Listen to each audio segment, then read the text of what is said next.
السلام علیکم میرے دوستو، میں آپ کے لیے ایک اور اہم ویڈیو لے کر آیا ہوں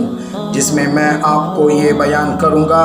کہ قربانی کرنے والے کے لیے ناخن اور بال کا کاٹنا کیسا ہے، اور اسی طرح یہ بھی بیان کروں گا کہ آپ صلی اللہ علیہ وسلم کی طرف سے قربانی کرنا اور اسی طرح فوت شدگان کی طرف سے قربانی کرنا کیسا ہے۔ لیکن ویڈیو بیان کرنے سے پہلے ہماری آپ سے یہ گزارش ہوگی کہ آپ ہمارے چینل کو ضرور سبسکرائب کر لیں تاکہ آنے والی ہر اہم ویڈیو اور قربانی سے متعلق ہر اہم مسئلہ آپ تک پہنچتا رہے۔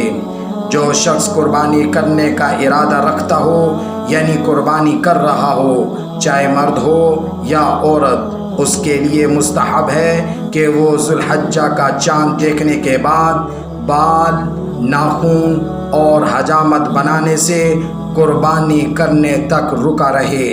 ہاں، جو قربانی نہیں کر رہا اور اس پر قربانی واجب نہیں، یعنی قربانی کرنے کی طاقت نہیں رکھتا،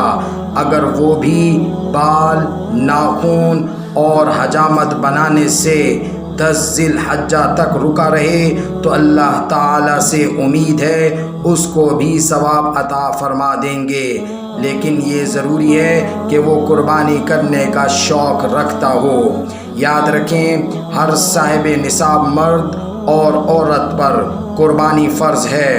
شوہر کی قربانی بیوی کی طرف سے اور بیوی کی قربانی شوہر کی طرف سے کافی نہیں، ہر ایک اپنی طرف سے قربانی کرے گا، اور اسی طرح اولاد بھی اگر صاحب نصاب ہے تو وہ بھی اپنی طرف سے قربانی کرے گی۔ صاحب نصاب ہونے کا مطلب یہ ہے کہ جس شخص کے پاس بھی 40,000 روپے نقد موجود ہوں یا اسی طرح اس کے رقم کے مطابق سونا چاندی عورتوں کے پاس موجود ہو تو اس مرد اور عورت پر قربانی واجب ہے۔ بعض کے نزدیک 36,000 کی رقم موجود ہو تو اس کے اوپر بھی قربانی واجب ہے۔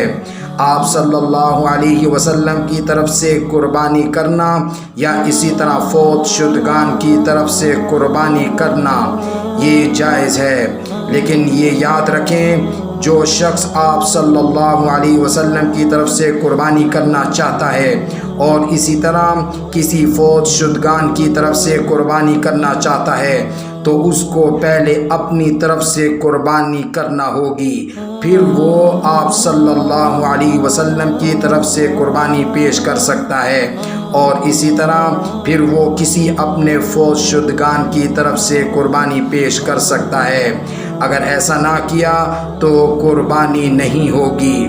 ذو الحجہ کی پہلی تاریخ سے لے کر 9 تاریخ تک ہر دن کے روزے رکھنے کا ثواب سال بھر کے روزوں کے برابر ہے، اور 9ویں تاریخ یعنی عرفہ کے دن کا روزے رکھنے کا ثواب 2 سال کے روزوں کے برابر ہے۔